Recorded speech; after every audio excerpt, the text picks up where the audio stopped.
Что происходит с вашим мозгом во время сна? Меня зовут Мэтью Уокер, я профессор неврологии и психологии в Калифорнийском университете в Беркли, и я автор книги «Почему мы спим?».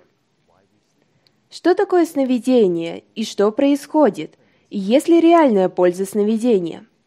Делая шаг назад, я думаю, что это важно отметить, что сновидение, по сути, время, когда мы все становимся психически больными.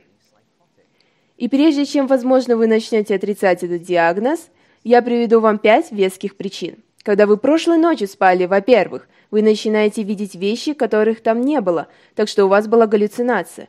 Во-вторых, вы верите вещам, которых на самом деле не было, так что вы бредили. В-третьих, вы запутались во времени, месте, человеке, поэтому вы страдаете от дезориентации.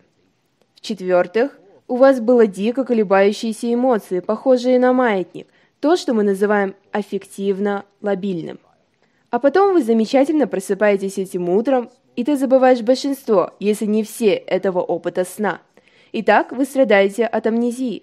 И если бы вы испытывали любой из этих 5 симптомов во время бодрствования, вы бы, возможно, искали бы психологическое и психиатрическое лечение. А пока вы спите и видите сон, это нормальный биологический и психический процесс. Какой же функции и преимущества сновидений? Итак, мы знаем, что сон в основном происходит со стадии, которая называется быстрым движением глаз или же быстрым сном. Сновидение, на самом деле, обеспечивает по крайней мере 2 преимущества для мозга. Первое – это на самом деле творчество, потому что именно во время быстрого сна, когда мозг начинает сталкиваться со всей информацией, которую вы недавно узнали, вместе со всем этим каталогом автобиографической информации, накопившейся в мозге, он начинает строить новые связи. Это почти как групповая терапия для воспоминаний, и с помощью этой модели информационной алхимии в ночное время мы создаем обновленную сеть ассоциаций. И вы можете начать придумывать новые идеи в ранее нерешенные проблемы.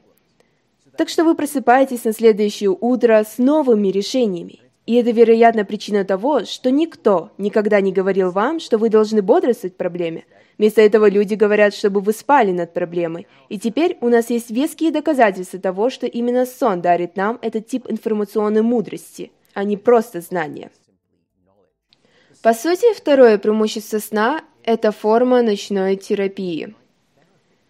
Во время сна мы начинаем фактически избавляться от сложных, даже травмирующих эмоциональных переживаний, которые мы испытывали.